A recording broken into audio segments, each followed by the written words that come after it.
今天就穿这一套家居服跑出去的，这出去买东西连衣服都没有换。昨天发了个视频，好多姐妹都说这个斯利安的叶酸比较好，我们下午就出去买回来了。我真的没有想到这一盒60多块钱居然有那么多，一共90粒。邵大厨买完了之后，他都已经吃了一颗走了，90粒相当于我们2个人能吃3个月的时间，确实挺实惠的。我们这备孕从今天就正式开始了，叶酸吃上，其他的就是顺其自然吧。我直播的时候，好多姐妹劝我不要给自己压力。其实我跟我对象，我们2个是想要个马宝宝，也不知道这时间还能不能来得及。好多姐妹也说属马是大生肖比较好，只是有这个想法，能不能怀上马宝宝那就看缘分了。就我一个人在家，这会儿天还没有黑透呢，来给自己整一个花茶喝一喝。这个玻璃的小茶壶它是耐高温的，给它加上热水烧得快一点，准备给自己整一个围炉煮茶。也真的太会买了，这个小炉子它是电炭两用的，在户外也可以使用。买的砂糖橘太凉了，给它放在上面烤一烤再吃会更甜。还有一些新鲜的桂圆也放上去。煮的是菊花柠檬茶，里边有冰糖、金桔，还有葡萄干。冰箱里边还有邵大厨给我买的车厘子，也洗一点安排上。这一大盒整整5斤，才90多块钱。这车厘子比去年卖的便宜多了。我一个人洗这一小碗就够了，这5斤车厘子能够我吃1个多星期了。围炉煮茶怎么能少得了花生瓜子呢？必须得安排上。把我的电视也打开，咱边吃边追剧。我这还给自己煮了一份热乎乎的火鸡面，桌上摆的全都是我的最爱，这种生活也太幸福啦！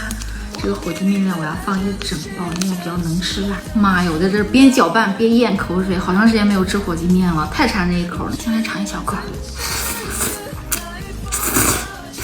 超好吃了！这个芝麻海苔碎可以给它撒上去，超级有食欲！我的天哪，这小生活太惬意了！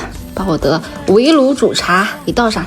煮开了已经，哇哦，暖心又暖胃，放上去，转起来。我还给自己准备了好多小吃，这里有车厘子，这种生活太惬意了。追着剧，吃着饭，开动开动，跟外面卖的一样一样。